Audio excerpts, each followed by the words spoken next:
বকেয়া বেতন ও চাকরি স্থায়ী সহ নানা দাবিতে সাভার ও গাজীপুরে বিক্ষোভের কারণে নিরাপত্তা শঙ্কায় ৭০টি কারখানায় ছুটি ঘোষণা করা হয়েছে। তবে এসব বিক্ষোভে জড়িতরা শ্রমিক নয়, তারা চাকরি প্রত্যাশী বলে জানিয়েছেন কারখানার মালিকরা।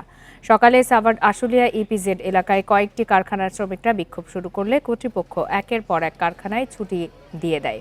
পরে বিক্ষুব্ধরা চালু কারখানাগুলোর সামনে গিয়ে বিক্ষোভ ও ইটপাটকেল ছোড়ে। এতে নিরাপত্তা শঙ্কায় ছোট বড় ৫০টি পোশাক কারখানা ছুটি ঘোষণা করে কর্তৃপক্ষ। এসব কর্মসূচিতে অংশগ্রহণকারীরা শ্রমিক নয় বলে দাবি করে তারা কর্মপ্রত্যাশী বলে জানিয়েছেন কারখানা মালিকরা।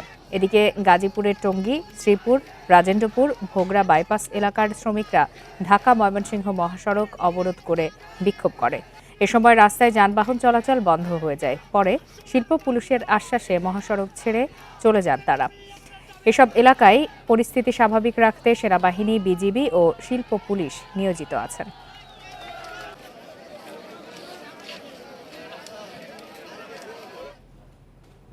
এসব বিষয়ে আরো বিস্তারিত জানাতে এবারে সাভার থেকে যোগ দিয়েছেন সহকর্মী রুবেল আহমেদ। সরাসরি চলে যাচ্ছে তার কাছে। রুবেল আহমেদ, গতকাল তো ব্যবসায়ী নেতাদের সাথে বৈঠক হয়েছে, যৌথ বাহিনীর অভিযান পরিচালনা হচ্ছে, তারপরেও কেন এত অস্থিরতা পোশাক কারখানাগুলোতে? যারা আন্দোলন করছেন তারা আসলে মূলত কারা?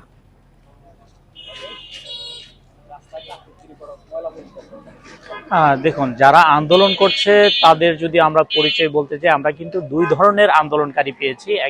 একটি পক্ষ হচ্ছে যারা চাকরি প্রত্যাশী রয়েছেন, তারা দাবি করছেন যে পোশাক কারখানাগুলোতে পুরুষের তুলনায় নারী শ্রমিকদের বেশি নিয়োগ দেওয়া হয়। সেক্ষেত্রে তারা বৈষম্যের কথা বলে নারী পুরুষ সমহারে নিয়োগের দাবি জানিয়ে কিন্তু গত কয়েকদিন ধরে আন্দোলন চালিয়ে যাচ্ছিল। এবং আরো একটি পক্ষ আমরা দেখতে পেয়েছিলাম যে যারা শিল্প কারখানাতে কর্মরত রয়েছে তাদের একটি পক্ষ, যে সাভার শিল্পাঞ্চলের সকল পোশাক কারখানার যে শ্রমিক রয়েছে তা না, কিছু কিছু কারখানার শ্রমিকরা আমরা দেখতে পেয়েছি যে তারা কিছু তাদের দাবি দাওয়া জানিয়ে কিন্তু কর্মবিরতি এবং সড়ক অবরোধের মতো কর্মসূচি দিয়ে আসছিল। তারই প্রেক্ষিতে আমরা দেখতে পেয়েছিলাম যে কিছু কারখানা অনির্দিষ্টকালের জন্য বন্ধ ঘোষণা করা হয়েছিল। এই চলমান আন্দোলনের ধারাবাহিক অংশ হিসেবে আজকেও আমরা দেখতে পেয়েছি চাকরি প্রত্যাশী এবং কিছু কারখানার যে শ্রমিকরা আন্দোলন চালিয়ে যাচ্ছিল তারা আজকেও আন্দোলন চালিয়ে তারা কারখানাতে বের হয়ে আসে এবং আশেপাশের যে সকল কারখানাগুলো রয়েছে সেই কারখানার শ্রমিকদেরকেও কিন্তু তাদের সাথে আন্দোলন করার জন্য তারা ডাক দেওয়ার শুরু করে এবং সেই কারখানাগুলো, যে কারখানাগুলো উৎপাদন চলছিল সেই কারখানাগুলোতে তারা হামলা চালানোর চেষ্টা করে।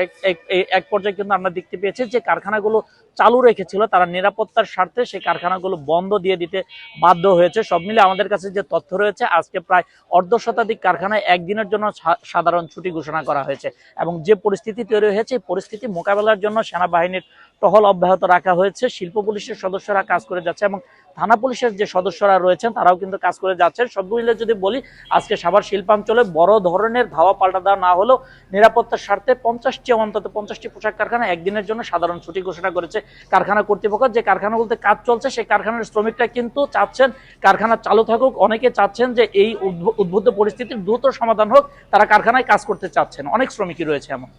সহকর্মী রুবেল আহমেদ জানাচ্ছিলেন সাভার থেকে।